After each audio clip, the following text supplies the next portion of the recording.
All right, so let's talk market trends. This is the stuff you're used to hearing from us, but this is absolutely very important. And now look at this really fun graph. Yeah, take a look at this for a second, because it takes a second to look at this. But basically, we break down by color. Each color is 25% of the economy, of the GDP. So as you can see, the 6 most populous areas of the country, essentially, New York, Chicago, LA, Houston, Dallas, they are driving 25% of the GDP. So 25% of our nation's GDP is coming from those 6 little orange areas.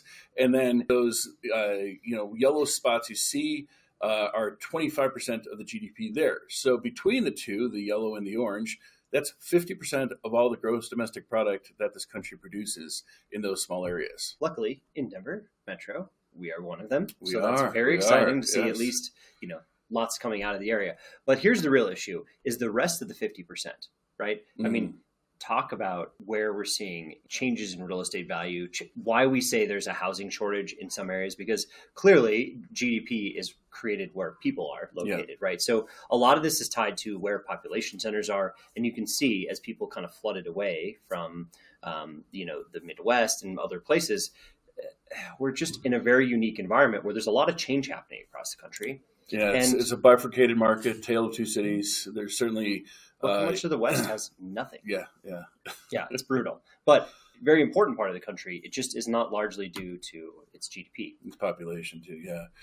So let's look at foreclosures for a second here. We've been we track this every month, ever since the economy has started to dip in 22. We've been looking at this, and it's been relatively stable. We are at a higher level than we've been, but it still is very moderate, so flat compared to what it was before the COVID years. Now, if we look at home buyers' age in America, this is just a little fun graph that we saw, and we thought it would be helpful for you. But, that silent generation, 79 on up, 4% of all home buyers are represented there. So more props to them, man. I mean, buying homes at 79, that's great. Heck yeah, right? You might want another house. The Gen Zers, those 18 to 25-year-olds, as that, lower age group kind of erodes with home buyers at the prices and at the affordability. Obviously, they're not participating very well. That's very, very small compared to usual. And the rest, right? Baby boomers still being the largest group of home buyers in the country. That was surprising, I thought, to still see that, yes, they're the biggest population up until millennials, but, I thought Gen X would have more of the market share by now. It's actually insane to me that Gen X is so little in this equation still. Yeah. But, it kind of is what it is. So at least that gives you kind of an idea of who's out there purchasing homes and who you should be marketing to. Yeah. If we want to talk rise and fall of the housing markets in America, Jim, what are we looking at? Yeah, this graph's really interesting because it just really, shows the biggest winners, biggest losers on a very, more micro level. And so Austin, Texas, we've been, seeing that for like the last 2 years, really suffering. They overbuilt tons of new construction. They had huge sprawl. They were one of the boom towns during COVID, and now they're seeing massive price declines, 12%. And then, we talked about New York before being a very limited environment for inventory, no new construction really being built. And there's Rochester, New York at a 31% price gain. So this is really dramatic. 2022 to 2025. So keep in mind, it's a few year period, right? This is over 1 year. Yeah. So it's really just that whole COVID boom and seeing where the money is. And it's amazing to see how it's really concentrated in the Northeast to some of those biggest gainers.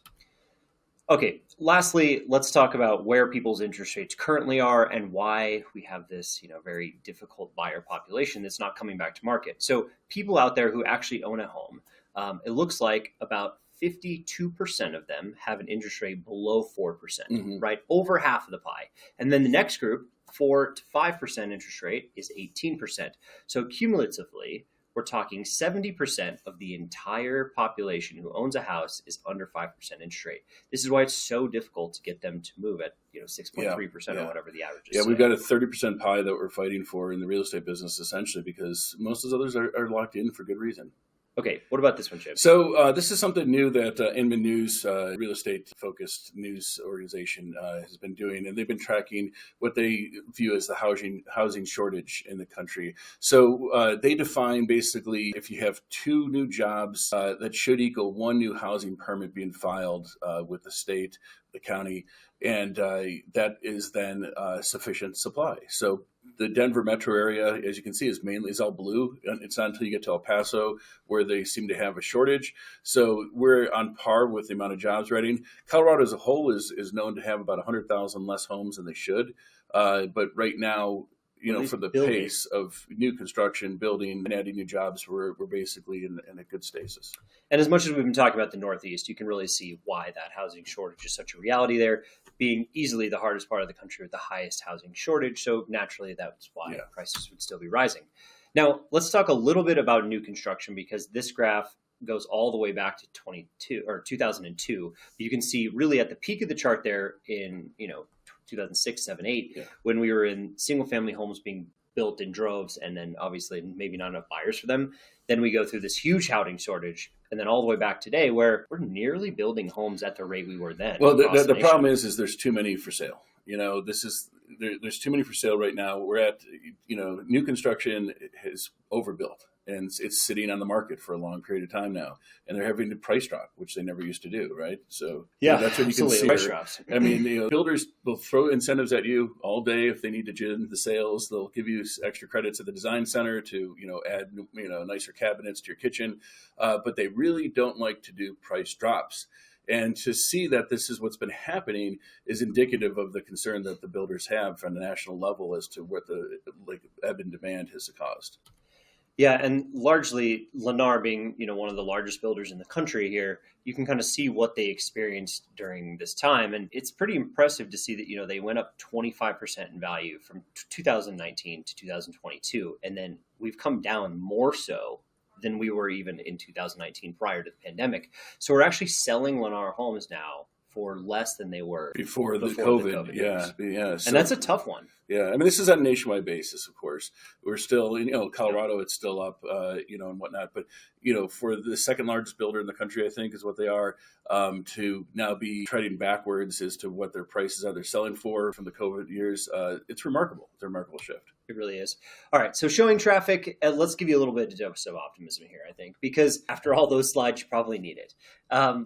Across North America, we're really seeing more showing traffic starting to take place. And I think this is a really good sign because we're up basically, 10% from this time last year, year over year. Yeah. So there are more buyers active out there in the marketplace taking place. It's really interesting to see just how many more buyers truly are out there circulating this year.